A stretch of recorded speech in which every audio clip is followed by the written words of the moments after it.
Nagbabalik na naman ang inyong tagapaglingkod ng mga balita at pawang katotohanan lamang. Naging mainit nga usapin sa mundo ng social media. Talaga naman na nabuking na nga itong sikuting ng Norte na ito dahil ang plano niya nga kay BP Inday Sara ay talagang pinapag-girl nga neto.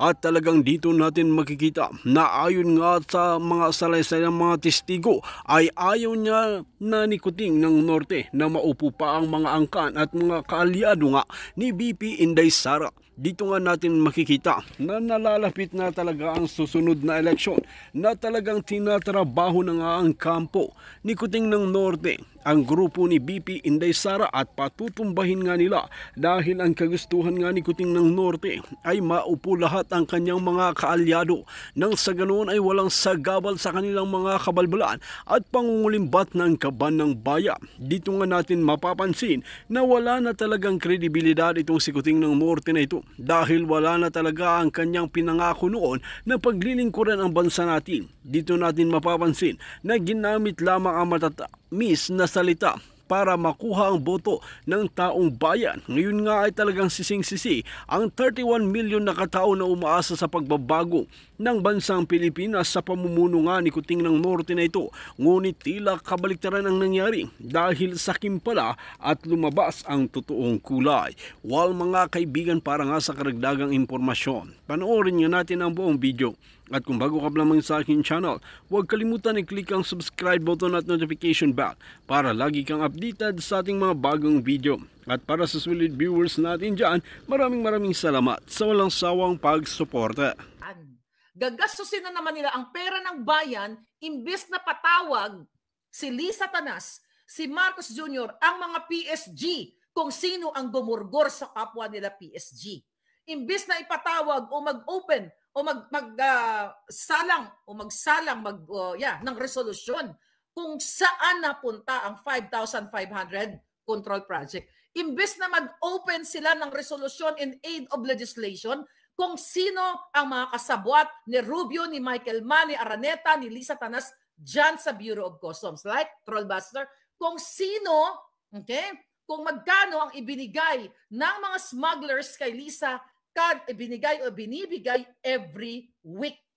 Bakit hindi mag-open o buksan ang kinancel nilang hearing na kung saan sangkot ang pamilya ni Bangag Jr., ni Lisa Tanas, si Michael Ma sa smuggling? Bakit yan pinutol yan? Bakit hindi sila mag-open o ituloy ang Pidayalix na sangkot si Bangag Jr. at yung alitagdag driver? And now, kayong mga commenters, tayong mga vloggers, ang gusto nilang ipatawag dyan sa WAD committee na yan. Yung kaputangin ng resolution na yan. Bakit sila nag-open ng resolution?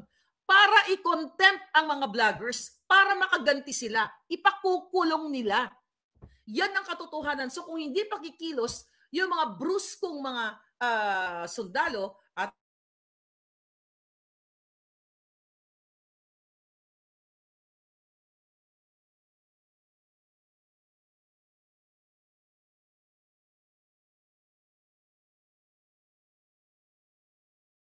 ginurgor na tayo, mga kababayan. Sabi ni Egg Made You, fake kasi, fake news kasi sila. Fake kasi sila, di nila ma-debunk yung mga vloggers, nasisira, sabi niya, nasisira, mind conditioning. Nakita niyo mga kababayan, na-stop na. Okay na ako, di ba? Okay na uli, nagurgur ako, but okay. Maidon, thank you Palangga. Uy, yung mga well, just bear with me, yung mga nanalo. Pinarward ko na sa Sendwave. Antayin nyo lang. Kasi kayo 17 kayo yung, ang 7 ako yung magbibigay. Ano tawag dito? Antayin nyo lang po yung mga nag-message sa akin, just bear with me, natin yon.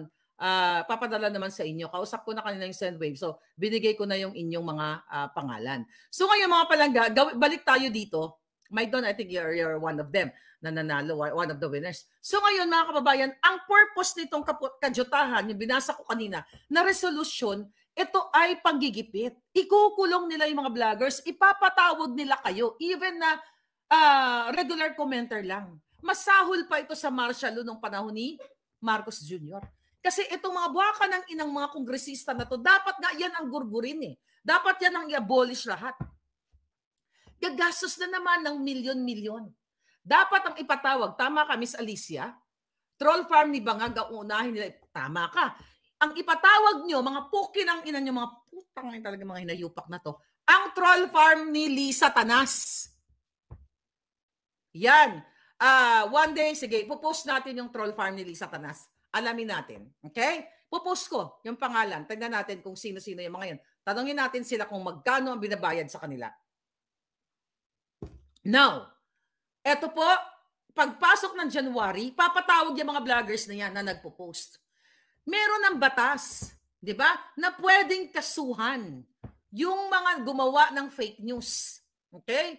At sinong pwedeng kasuhan? Ang unang-una yung kasuhan, yung tang-inang Lisa Tanas na yan, yung si Bangag na yan, na tinatakpan niya yung mga black eye niya, yung nangingitim niya, yung puffy face niya, na kunin na niya, malapit na yung kunin ng lupa. Okay? At si Lisa Tanas, yung liog niya, mula from the Cordoroy. Tignan natin to. Pinakita natin dito. Nakakagalit. Kaya sabi ko sa inyo, huwag yun ang patagalin yung mga buwakan ng Ginimes na yan. Like this. Okay? Tignan natin. Okay. Ba't parang buljakan to? Is it parang buljakan? Ba't dalawa yung live natin? Okay. Oh my God. Pareho, dalawa pala yung live natin. Okay, idagdag natin to. It's supposed to be this one. Okay lang yan. Nakakaloka. Dalawa yung live natin. O, nagkamali ako. So, Bangag ang lola nyo ngayon. O, ngayon. Tapos, 600 nanonood, 300 pareho. Okay, here we go. Okay, okay lang yan. Okay, mga palangga. Ito. Ha? Itong unahin nyo. Ito, yung jutang Ginimas niya nakakatakot ng pagbumuka. Oh. Yan. Yan ang fake news. Yung inayupak na yan, mga kababayan, na pag-alaman ko, bago daw mag-post, ang kanyang mga tauhan ay pino-forward muna sa kanya. Lisa Tanas, okay na po ba yung editing? Na-plancha na po eh. O, tignan mo, pagdating dito, planchado. Natanggal ang mga liig. Ayan, mayroon pang konti. Pagdating dyan, yung liig niya, inapakan ng pison. Okay, mga may bago si Lisa Tanas. O, di ba? Anyway, wala namang kwenta to. Alam niyo naman na, tignan mo ha. Yan ang katotohanan. Actually, pangit pa rin yung editing. Tignan mo, tinanggal ang kanyang liog. So, pero ang katotohanan, mga kababayan, yan ang fake news. Yan dapat, ang sabi ko nga, ay ipatawag ng mga walang hiyang ito. Nakita niyo, mga palangga, kung hindi kayo kikilos, even you guys, commenter lang kayo, nagko-comment kayo, this is not about vloggers lang, pero more on vloggers talaga pupunteryahin dito. Focus sila. Kasi ipapakontempt nila, ipakulong nila, gigipitin nila ito. Ito ang ganti nila sa atin. Kung nandyan nga lang ako, patay na rin ako katulad ni Percy Lapid. Tignan na si Percy Lapid. Unang-unang nagsalta yun sa smuggling ni Marcos Jr. Kaya napatay yun. Ulitin ko, ang 17 na pamilya ni Percy Lapid nandito sa Amerika. Asylum visa yon. Bakit? Takot silang manirahan sa Pilipinas. Kung merong batas sa Pilipinas sa kasulukuyan ni Bangag Jr., kung totoong si Bangag Jr. ay hulihin ang mga pumatay kay Percy Lapid, mga palangga, kung na-assure niya ang mga pamilya, no, ang Pilipinas, ang bagong Pilipinas, maayos ngayon, ito kayo, bibigyan namin kayo ng protection and everything. May protection ba ang pamilya ni Percy Lapid sa Pilipinas? Wala, kasi mismo ang gumurgor kay Percy Lapid nasa gobyerno. Kaya nandito sila ngayon sa Amerika. Yan ang katotohanan dyan, mga kababayan. Ayang si Ontiveros, in fairness, siya yung isa sa mga tumulong dyan kay Percy Lapid. Pero ayaw niyang tirahin ang mga Marcos. Kasi nakikinabang siya at ang kanyang kapatid na inappoint ni Bangag. So very selective. Yan ang inyong dapat malaman. Kaya itong resolusyon na ito, mga kababayan, hindi ito basta-basta lang in aid of legislation. Ito ay in aid of suppression. Sabi ko nga kanina, oppression at in aid of what? I-jail kayo. Ipapakulong kayo ng mga baka ng inang ito. Hindi nila ginawa ang resolusyon na ito para solusyonan ang mga malisyoso or whatever. Dahil ang tunay na fake news, sila. Ang tunay na nagpapakalat, nagdi-divide ng bansang Pilipinas ay ang mga buwaka ng inang gumawa ng resolusyon na yan, yung WAD committee na yan. Kitang-kita nyo kung paano babuyin ni Paduano si Congressman Marcoleta. Kung paano niyang bulihin, di ba? Nakita niyo na kung walang camera, baka ginurgur niya si Marcoleta, sinapak niya o tirarakan niya ng tabak or whatsoever. Di ba? Ayan, nawala kayo. Okay. So ngayon mga kababayan, hindi pa ba malinaw sa inyong kaisipan? Kaya kayo mga vloggers dyan sa Pilipinas, maghanda-handa kayo. Okay? Kailangan ang laban natin dito ay diretsyo. Ang laban natin sa mga bangag, sa mga buwaka ng inang nasa Congress na ito. Ikukulong kayo. Tandaan ninyo, nakalimutan nyo ba? November 18 of 2023, sinabi ko, di ba? Ang kanilang operation, itutumba tayo. Itutumba si Kibuloy, si Duterte, ang mga kritiko ni Duterte, ang mga vloggers. Kasama ako dun. Di ba? Kinasuhan ako eh. Proxy cases ni Lisa. One, di ba? Contreras, Bacujo versus Contreras, case dismissed. Okay? With prejudice. Dismiss na yon. Pangalawa, yung Quiñones versus Contreras, na kaibigan ni Lisa Tanas, na wala namang pera at talaga namang may scamming history. Imagine nyo, sino nakakilala kay Quiñones?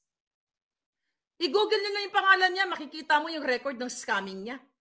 Inulat ko lang yun sa inyo. Binasa ko lang yung paper. Ginamit ni Lisa Tanas ang kanyang mga amigo't amiga para mag-file against ng kaso sa akin para bigyan ako ng what? Para mag-drain ako. Lahat yun. Pero nilalabanan ko mga buwaka ng inang ito. Dahil alam ko, mananalo ako, mananalo ang Pilipino. Yan. Saan? Itong dalawang ito, wala namang pera itong mga putang inang ito eh. Kaya nga ng scam, saan kukuha ng pang-abogado sa Pilipinas at pang-abogado sa Amerika? At ang sinabi ko, nasa article na, hindi ako nagulat, nandyan ang PEP, nandyan ang ABS-CBN, at inamin mismo ng taong ito na talagang ginawa niya, tapos nagkaso sila.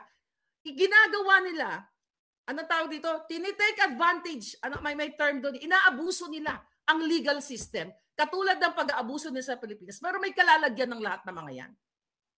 Pangatlo, si Robles, sa PECSO, na sinabi niya, tinitain ko daw ang kaniyang reputasyon.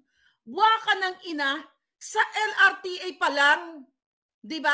Nasangkot na ang buwaka ng ina sa pagnanakaw ng kaban ng bayan. Okay? Nagkaroon ng warrant of arrest. Bago pa ako nag-vlog, na-taint na siya ay nasangkot sa pangangawat. At ngayon, may nanalong na loto, 202 million. Hindi maimbestigahan ng buwaka ng inang Huadcom ng Senado kung sino itong pinanalo ni Robles at ni Lisa Tanas. Yan ang nagkasusan. Third, si Elizalde ko. Natain ko daw ang huwarang imahe ng Congress. Kasama yan sa reklamo. Sinisira ko daw, mga kababayan, ang magandang reputasyon ng Philippine Congress at ang kapal ng mukha ng mga buwaka ng inang ito. Nakita niyo? Ako ang una nilang sinampulan at ito'y gawa lahat ni Lisa Tanas ito. At kayo dyan sa Pilipinas, yun din ang gagawin nila. Again, gusto ko lang po malaman ninyo, 4 cases at dyan sa Pilipinas, may mga kaso din pinahal sa akin, sa Bicol. For sure, si Elizalde ko yan. Okay? Isa pa, yung isa, I think si Quiñones, nag-file din yan. Nag-file din siya ng kaso. Yan ay mga proxy cases ng putang inang Marcos Jr.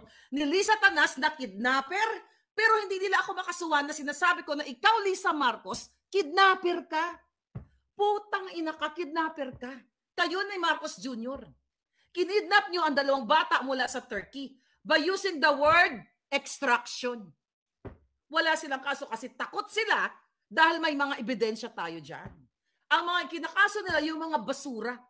Mga basurang mga kaso kasi takot silang makaray-karay si Marcos Jr. at si Lisa Tanas. Yung tinakot nila ako, nakakasuhan nila ako dahil pinalabas ko ang video na kung saan si Marcos ay sumisingot at meron tayong hawak na authenticated forensic authentication dito sa Amerika. July pa yon, hindi tayo kinakasuhan. Okay? Yan, ang smuggling na akusa ko sa kanila, hindi. Kasi takot silang makaray. Yung pag-addict ni Marcos Jr., ayaw nila. So gagawa sila ng mga hahanap sila ng mga proxy nila para kasuhan ako para, uubusin daw nila yung pera ko. Para naman may mauubos sila sa pera ko. Wala naman akong pera. Di ba mga palangga? Ngayon, ang ginagawa ngayon balik tayo dito sa Congress na ito. 202, okay? 202 million na panalo. Yeah, was it? 202 million. Yung 433 winners, hindi pa naimbestigahan. Wala na, kawawa kayo. Ako nilalabanan ko hanggang sa huling patak ng dugo ko. Hanggat hindi pumapantay ang paa ni Lisa at ni Bangag, hindi ako uurong sa mga buwaka ng inang ito. Sabi nga, you only live once. Akala nyo, mga kababayan, akala nyo hindi kayo sasantuhin kahit ngayon kaibigan niya kayo? Wala pong itong pinagkaiba sa, ulitin natin dahil Rizal Day na, bukas lang sa inyo. Sa ginawa kay Jose Rizal, sa ginawa kay Diego at Gabriela Silang, sa ginawa kay Andres Bonifacio, lahat ng mga ano natin, lahat ng ating mga bayani. Wala pong pinagkaiba ang ginagawa ko, ginagawa ninyo. Even you're not, hindi kayo vlogger. Okay? O kayo ay ordinaryong tao lang, o regular na nanonood, na kayo ay nakikipaglaban, part kayo nito eh. Kasi hindi naman tayo makikilala dito at masasamahan niyo ako kung ako lang mag-isa. But this is not about me. This is all about us. Excuse me. So yun mga kababayan. Patatahimikin kayo ng Congress. Ikukulong kayo. Itong mga kajutahang mga resolusyon na ito, mga kababayan, talagang ang target nito, parusahan kayo, ipahiya kayo. Kayo ay what? Kukontrolin kayo sa inyong mga pag-travel. Believe me, sa susunod, sa January, pag na-open na itong mga kajutahang investigasyon na to, sunod-sunod na vlogger ang makukontempt dyan. O yung mga nag-post, ikukontempt kayo dyan. Kukulong kayo, baka magurgur pa kayo sa loob ng kulungan or whatsoever, mga kababayan. Dahil ito ay utos ni Lisa Marcos. Utos ito ni Bangag Jr. Itong mga hinayupak na to, mga kababayan, nakita nyo ang inyong gobyerno ngayon? Hindi kayo tumulad sa South Korea. 2 days ago na impeach ang kanilang presidenteng nasangkot saan? Nasangkot sa, I think yung pinaka-issue doon ay parang failed medical, yung pag-manage o yung approach nila sa medical reform. Isa yon. And then, lalo na pang pinaigting nung may nagregalo ng isang pastor mula sa Amerika sa kanyang asawa, sa kanyang first lady ng isang luxury bag. Magkano lang yung luxury bag sa luxury bags ni Kimbo? Sa mga high-end na sasakyan ni Abante. Ang mga ninakaw ni Bangag Jr. Ang mga what do you call it? Ghost employees dyan sa iba't ibang ahensya. Actually, yung nabanggit ko, hindi lang 3,000 ghost employees pag pinagsama-sama mo ang lahat ng ahensya. Baka nga 70% ng mga nagtatrabaho dyan sa mga ahensya ng gobyerno ay ghost employees. So may sweldo, unang-una na hindi qualified, nasa payroll lang, at ito ay, yun nga, ghost. Gugurgurin kayo mga kababayan. Ayaw, well, iba nakinig naman sa inyo. Diba? Sabi ko nga, November of 2023, dakdak na ng dakdak si Maharlika na mag-ingat kayo, ganito, ganyan, gugurgurin kayo. Wala eh. Yung iba naman, ano ang sabi? Well, definitely yung mga vlogger ni Bangag Jr., ay hindi yan ipapatawag. Hindi yan kakasuhan. Kasi protected yan. The reason why may mga vloggers na kinakausap na binabayaran para bumaliktad. Believe me. Believe me, mga kababayan. Kailan ba pumalpak si Maharlika dito? Kailan ako pumalpak sa information natin? Pumalpak ba ako nang nireveal ko to sa inyo?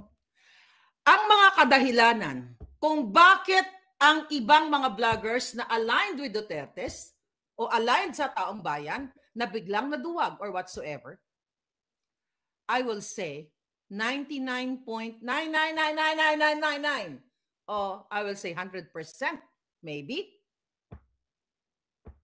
Kaya bumabaliktad. Kasi number 1, binibigyan ng allowance o may pera at tinatakot sila pag hindi ka umayon sa amin, pag hindi ka bumaliktad, kakasuhan ka namin. Wala kang mapapala kay Sara Duterte, wala kang mapapala sa mga Duterte, hindi kayo kakampinan, dito kayo sa amin, poproteksyonan kayo namin, yaan po yan. At ako, bilang isang vlogger, na kinasuhan ng 4, Sinisisi ko ba ang mga Duterte na, uy, bakit di ba lang ako natulungan kahit piso ni Pangulong Duterte o ni Inday Sara? I never ask any single penny o peso sa mga politiko na sinusuportaran ko. Bakit? Inutusan ba ako ni Sara na magsalita ako in favor sa kanya? Inutusan ba ako ni Pangulong Duterte na, oy, Maharlika, magsalita ka, ipagtanggol mo kami? Ito, nung pumunta ako sa Malacanang, galing to. Hindi. Hindi nila ako inutusan. So, haharapin ko to, ang laban ko. Actually, mag-isa lang ako eh. Mag-isa ako sa laban na ito eh. Pagdating dito sa mga kaso-kaso. Nanghingi ba ako sa kanila? O kahit sino? Nanghingi ba ako? Hindi. Nilalabanan ko tong mga buwaka ng inang ito. Pero kung merong magsabi na I will help you, then thank you. That's about it. Pero hindi ako nanghingi. Kasi gusto ko patunayan sa sarili ko na sa inyo lahat, na lumalaban ako. Hindi ako nagsusuporta sa isang politiko dahil nag-expect ako na pag na-trouble ako, tutulungan nila ako. Di pag tinulungan nila ako, thank you na lang. But I'm not the type of person na kapag na-trouble ako, nalungkot na ano ako sa buhay ko, nawalan ako ng pera or whatever, ay lalapit ako, total, sinuportahan naman kita, baka naman. I don't do that. I don't do kababaan yan. The reason why may mga vloggers na bumabaliktad kay Aimee, kay Bangag, di ba? Naglalaro sa dalawang ilog o dalawang parang jowa lang. Kasi takot sila. Ang advantage ko lang kasi hindi, even nandito ako sa Amerika, hindi ako agad-agad mapatay ng mga to. Kung nasa Pilipinas na ako, patay na ako talagang mga. Pero si Lapid, the second ako. Kaya lang, ine-expose ko sa inyo na nag-hire ng assassin, si Lisa Tanas, kasama si Romualdez, si Babes Romualdez, according to my source, na finacilitate niya ang visa nitong mga assassins na to, kasama si Robles, na magpatong sa ulo ko, kasama po yan sa kaso, kaya I can't say that. Okay, inuulit-ulit ko lang. Gusto nila akong pilayan. Gusto nila akong gurgurin matagal na. Sinabi yan ni Taning noong 2022 na may isang vlogger na tutumba. Sinabi rin na Taberna yan na makikipag-ugnayan sila sa Embahada ng Pilipinas para ma-extradite ako. Remember that? Sige nga, natatandaan nyo yung mga testamento ng mga buwaka ng inang ito? Kasi dahil sa in-expose natin, gusto nila tumahimik tayo. Ito nga ang ginawa kay Rizal. Binaril sa Bagong Bayan. Dahil sa La Solidaridad. Dahil sa no limitang here. Mayroon tayo niyan, mga palangga. Wala lang tayong filibusterismo. Isinulat ni Rizal sa libro ang mga pang-aapi ng mga ng mga Espanyol. Idinaan niya sa panunulat para makalaya tayo, tayo yun. Nakalaya ba tayo sa kabila ng pagsusulat ni Rizal? Sa December 30, bukas dyan sa Pilipinas, mag-aano na naman kayo. Magseremonya na naman ang ihodiputang Bangag. Alalahanin natin na ang ating bayaning si Rizal sa pagbigay sa atin ng kalayaan, putang ina, hindi tayo malaya.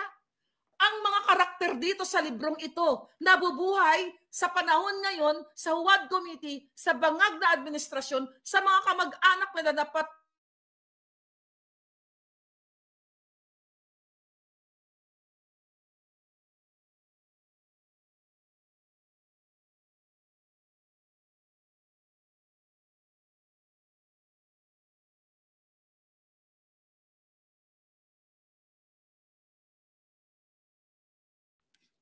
nawawala tayo mga kababayan. Naintindihan ninyo?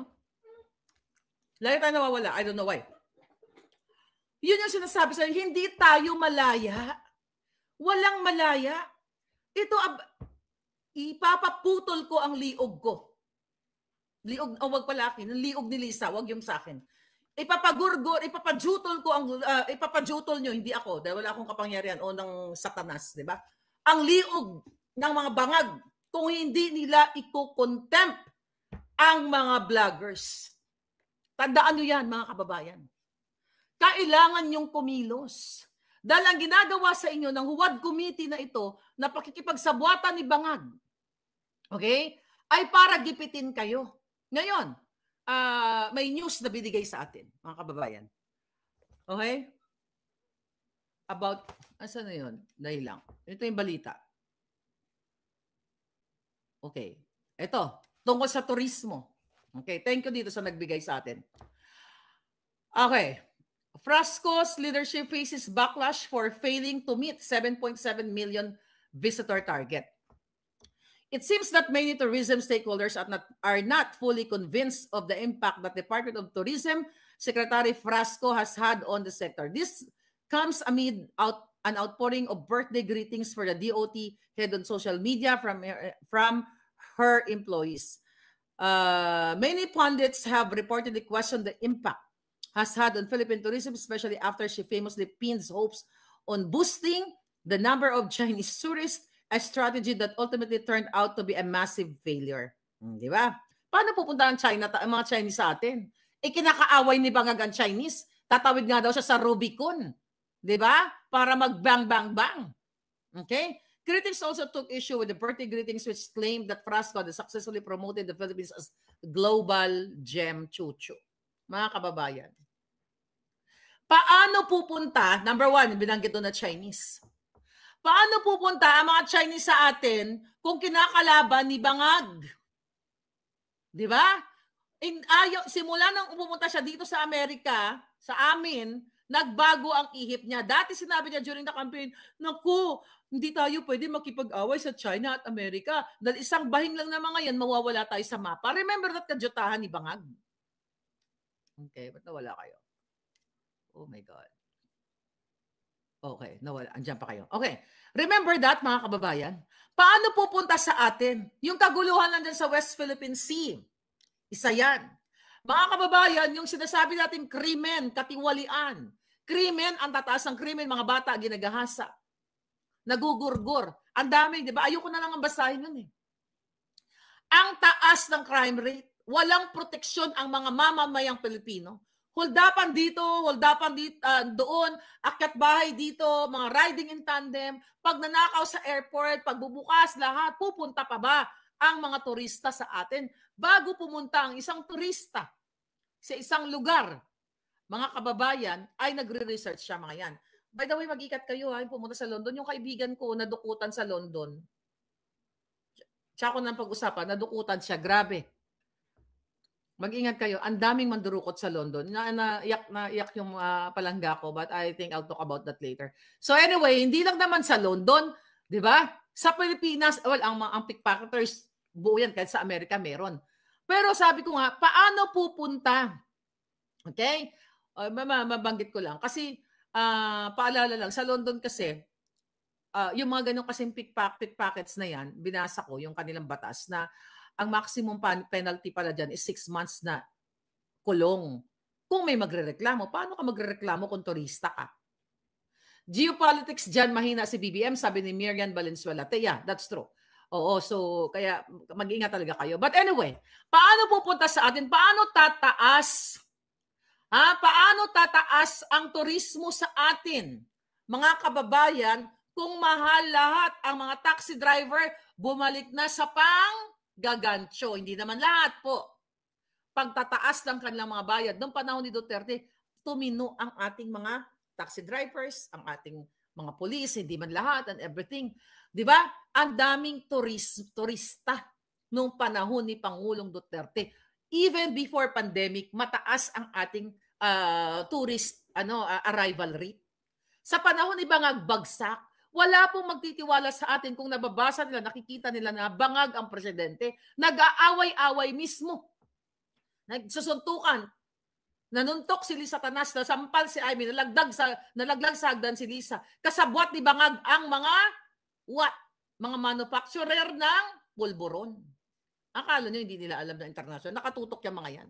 So wala na pong turista na dadako sa atin o mag-invest sila dahil bumalik na ang red tape, rampant corruption sa mga opisina ng gobyerno. Yan yung katotohanan dyan, mga palangga. Paano pupunta ang mga turista kung dyan ang MRT natin, na may budget naman pala tayo dyan sa Department of Transportation, hindi na isulong yung mga infrastructure project. Paano pupunta ang turista?